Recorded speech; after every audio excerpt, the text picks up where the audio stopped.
ప్రస్తుతం రజిత అక్క ఉన్నారు, తనతో మాట్లాడదాము. రజిత ఎలా ఉంటుందమ్మా? ఫస్ట్ లో అయితే బాగానే ఉన్నది మేడం, మరి ఇప్పుడైతే ఆమె ఎట్లా మారిందో తెలియదు.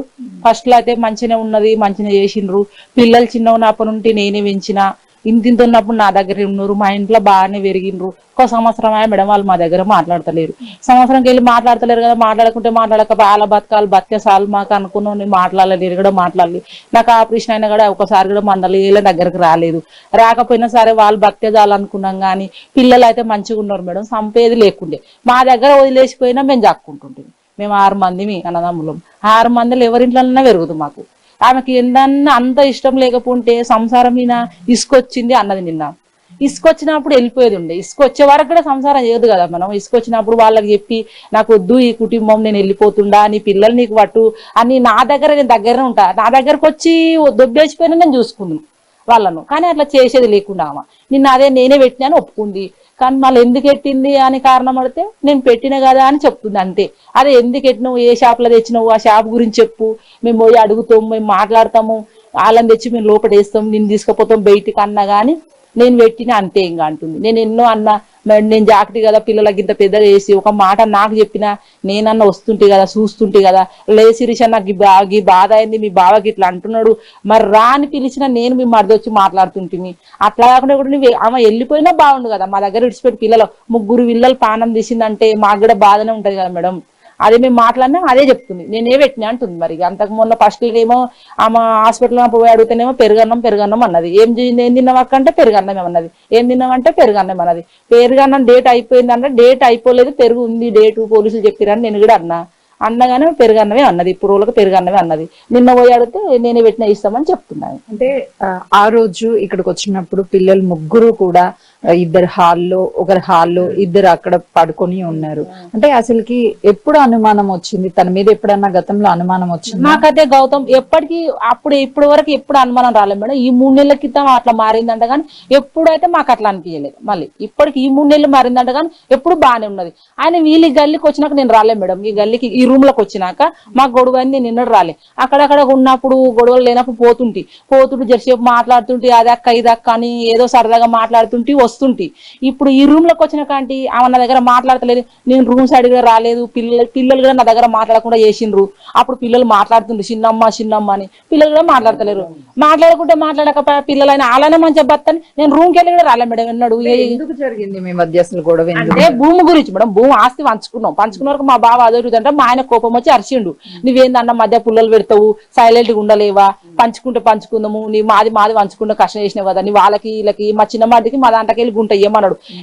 నేను కష్టపడ్డా, మస్తు కష్టపడ్డా, నాది నేను చేసుకున్నా, ఎందుకన్నా నువ్వు పుల్లలు పెడతావు, నువ్వు సైలెంట్ కూడా దాంట్లోనే వేసుకొని మా సైలెంట్ అయిపోయారు. వీళ్ళు అయిపోయారు, మాట్లాడతలేరు. మాట్లాడుకుంటే వాళ్ళ బతకాలి అనుకున్నాం కానీ ఇట్లా చేస్తారని మేము అనుకోలేదు. వాళ్ళకి ఆ రోజు ఇక్కడికి వచ్చినప్పుడు కూడా పెరుగన్నం తిన్నారు, నేను కూడా తిన్నాను, కడుపులో నొప్పి వచ్చింది, ఇదంతా కూడా మీ బావగారికి చెప్పారని అని చెప్పారు. అంటే ఆమె నిజంగానే తినలేదు. తింటే ఇసం తింటే 10 నిమిషాల్లో బయటకు వస్తుంది మనిషి. ఒక మినిమం ఒక రోజైనా పడుతుంది కదా మనకి ఇసం తిన్నప్పుడు. ఆమె ఒక 10 నిమిషాల్లోనే మాట్లాడింది మేడం. మంచిగా నేను పోతే మాట్లాడింది నా దగ్గర. ఎట్లుంది అక్క, ఏమైంది అంటే మళ్ళీ అన్నది పిల్లలు బాగుండరా అని అడిగింది నన్ను. అంటే పిల్లలు బాగుండరు, ఆడుతున్నారు, నీకు ఏమైంది, ఎట్లా అయింది అంటే కూడా నేను పెరుగన్నం తింటే ఇట్లా అయింది అన్నది. ఆడికని అడిగిన పెరుగన్నం తింటే అట్లా ఎట్లా అవుతుంది అక్క, పెరుగు మేము కూడా తిన్నాం కదా నైటు అంటే తెలియదు నాకు, పెరుగన్నమే తిన్నా. అంటే పెరుగు తెచ్చి నేను 5 రోజులు ఫ్రిడ్జ్ లో పెట్టాను. 5 రోజులు వారం రోజులు ఫ్రిడ్జ్ పెట్టినా కానీ అట్లా కాదు కదా అన్న. నేను ఆడికైనా డాక్టర్ కూడా అడిగిన, ఏం పెరుగన్నది కదా సార్ అంటే, పెరుగన్నది గట్ల ఎందుకు అవుతుంది అమ్మా, అంతే వాంతింగ్ అయితే లేకపోతే చక్కెర వచ్చినట్టు అవుతుంది, ఏదో ఒకటి అవుతుంది, అదైతే కాదు కదా. పిల్లలకైతే బురుగు వచ్చింది కదా మేడం, పెరుగన్నం తింటే అట్లా ఎట్లా బురుగు వస్తుంది, పిల్లలకు బురుగు వచ్చింది. మరి నాకు 3 గంటలకు ఫోన్ చేసిరు గల్లెలు, ఇట్లా అయ్యింది, పిల్లలు పిలిస్తే పలుకుతలేరు, జర రా అని పిలిచిరు. మీ అక్కకు సీరియస్ ఉంది, వెళ్ళిపోయింది మీ అక్కకు హాస్పిటల్ అన్నారు. నేను వచ్చి రాగానే పిల్ల ఆడవిల్ల ఇలా వండింది, హాల్లోనే వండింది. రాంగ ఆడవిల్లనే నేనే లేపిన. అమ్మ మధుప్రియ తో మాట్లాడినప్పుడు ఏం చెప్పారు? ఆమె పాయిజన్ తీసుకుందని చెప్పి అప్పుడు ఏం చెప్పలేము మేడం. ఇంకా ఇప్పుడైతే ఏం చెప్పాను, తర్వాత చెప్తాను. నేను గజ్జర సేపు మాట్లాడినా, ఆ డాక్టర్ నువ్వు బయటికి వెళ్ళిపో నువ్వు అని అన్నాడు. బయటకు వెళ్ళిపో అన్నమాట. నేను బయటకు వచ్చి నేను మళ్ళీ పిల్లల దగ్గరికి వచ్చిన మేడం. ఇక నేను ఫస్ట్ పాపను వచ్చి లేపిన, రాగానే లేపితే పిల్ల అప్పటికే నురుగా కక్కింది. నేను అప్పటికే భయం బయటపోయి నేను మొత్తుకున్నా. పిల్ల చనిపోయింది, ఇక బతకలేదు పిల్ల అంటే మా ఆయన లోపల చూస్తే ఆ పిల్లలు చనిపోయారని మా ఆయన వచ్చి మొత్తుకున్నాడు. మాకైతే ఫస్ట్ అనుమానం ఏం లేకున్నది మేడం. ఈ 3 నెలలు ఆమె ఎట్లా మారిందో మాకు తెలియదు మేడం. మరి ఇక మేము దగ్గర లేము. ఏం అంటే వేరే ఒక ఫ్రెండ్ పరిచయం అయ్యాడు, తన క్లాస్మేట్, పార్టీకి వెళ్తే అతనితో వెళ్ళిపోవడానికి ఇదంతా చేసిందని కూడా అంటున్నారు. వాస్తవం అంటున్నారు కానీ నాకు అదే చెప్తున్నా, ఈ 3 నెలలకి ఇద్దరికి ఏం జరిగిందో తెలియదు. ఇంకా మా బావ అంటే మా బావ అడితే మా బావ నాకు తెలియదమ్మా, నాకు కూడా అంత అనుమానం రాలేదురా అన్నాడు. నిన్ను అడిగితే మా ఆయన నుండి నీకు తెలియలేదన్న, ఇంతనన్నా నిగపెట్టలేదంటే నాకు అంత అనుమానం రాలేదురా, నా పెళ్ళమే కదా అనుకున్నా కానీ ఇట్లా చేస్తుందని నేను అనుకోలేదు కదా అని ఆయన అంటున్నాడు. ఏం చేస్తుంది రజిత, ఏం చేస్తుంది ఆమె ఇన్ని రోజులు ఖాళీనే ఉంటుండే మేడం, ఖాళీనే ఉంటుండే. ఇప్పుడు 2 సంవత్సరాల గిడ ఈ స్కూల్ ఎక్స్పీకిస్ లో చేస్తుంది. 2 సంవత్సరాలు ఆమె టీచర్ చేస్తుందంట. ఆ టీచర్ కూడా చేస్తుంది మాకు తెలియదు, జాయిన్ అయింది నాకు తెలియదు. చేస్తుంది అంటే వేరే వాళ్ళు అంటేనే తెలిసింది చేస్తుంది, మీ యారాలు డ్యూటీ చేస్తుంటే చేసుకొని బతకరిక చేసుకుంటుంది అనుకుంటున్నాం కానీ మాకు ఇట్లా చేస్తుందని మాకు తెలియదుగా మేడం. ఎంత వయసు ఉంటదమ్మా ముగ్గురు మేడం పిల్లలక? పాపకు 10 సంవత్సరాలు, బాబుకు 11, ఆయనకేమో 9 సంవత్సరాలు ఏమో అంటున్నారు. చిన్న బాబు. పిల్లలు అయితే బాగా ఉన్నోళ్ళు కదా వాళ్ళకు, పిల్లలకు సంవత్సరం తేడం మేడం వాళ్ళకి. అట్లా జరిగింది అలా. అయితే రజిత ఈ 3 నెలల నుంచే మారింది. అంతకు ముందు కుటుంబ సభ్యులతో బానే ఉండేది, ఎక్కడ గొడవలు ఉండేవి కాదు అని చెప్తున్నారు.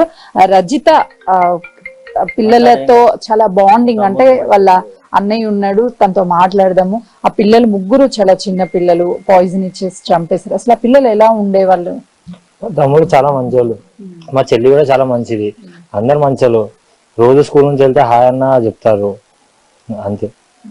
అంటే చెప్తూ ఉంటారా, అన్న నేను మంచిగా చదువుకుంటాను, ఇలా నేను మంచి ఆఫీసర్ అవుతానన్నా, లేకపోతే నేను మంచిగా ఇట్లా ఇంజనీరింగ్ అట్లా మాట్లాడుతూ ఉంటారా? ఆ పిల్లలు ఎట్లా యాక్టివ్ గా ఉంటారు? ఇన్ని రోజుల నుంచి మేము మాట్లాడలే వాళ్ళ దగ్గర, వాళ్ళు మా దగ్గర మాట్లాడలేదు. రోజు నేను స్కూల్ నుంచి వస్తాను కాబట్టి వాళ్ళు చెప్తారు హాయ్ అన్న అంతే. ఇంకా వాళ్ళు ఏం చెప్పారు, ఇట్లా నేనేం చదువుతాను మంచిగా చదువుతాను వాళ్ళు ఏం చెప్పారు. అంటే ఈ మధ్య మీరు మాట్లాడుకోకపోయినప్పటికీ మీకంటే చాలా వయసులో చిన్న వాళ్ళు కాబట్టి ఆ బాండింగ్ ఉంటది కదా, పుట్టినప్పటి నుంచి మీ ఇంట్లోనే ఎక్కువగా ఉండుంటారు. సో ఎట్లా ఉండేవాళ్ళు వాళ్ళు? చాలా మంచిగా ఉండేది, మాతో మంచిగా ఆడుకునే వాళ్ళు, చాలా ఎంజాయ్ చేస్తుంటే. చాలా మిస్ అవుతున్నా వాళ్ళని కూడా. మా పెద్దమ్మ ఎందుకు చేసిందో నాకు తెలియదు, అలా చాలా ఏడుపు వస్తుంది నాకు కూడా. అయితే రజిత ఆ పిల్లల్ని ముగ్గురిని కూడా పాయిజన్ ఇచ్చి చంపేసింది. కానీ ఎంత యాక్టివ్ గా పిల్లలు ఉండేవాళ్ళు. స్కూల్ కి వెళ్ళేటప్పుడు అంటే వీళ్ళ అన్నదమ్ముల మధ్య చిన్న గొడవైనప్పటి నుంచి ఒక 1 year నుంచి మాటలు లేనప్పటికీ కూడా వాళ్ళ కజిన్ అన్నయ్య ఎవరైతే ఉంటారో ఆ అన్నయ్యకి ఆ పిల్లలు హాయ్ చెప్తూ స్కూల్ కి వెళ్ళేటప్పుడు వచ్చేటప్పుడు మాట్లాడుతుండేవాళ్ళు. కానీ ఎందుకు చేసింది అన్న రీజన్ ఇప్పటికీ తెలియదు. కానీ బయట మాత్రం తను వేరే వ్యక్తితో పరిచయం ఏర్పడి తనతో ఉండాలి అని నిర్ణయించుకొని పిల్లల అడ్డుని తమ అన్న అడ్డుని భర్త అడ్డుని తొలగించడానికి ఇదంతా చేసింది అని చెప్పేసి వాళ్ళ కుటుంబ సభ్యులు చెప్తున్నారు. కెమెరామెన్ సురేష్ తో సుజాత, అమీన్పూర్.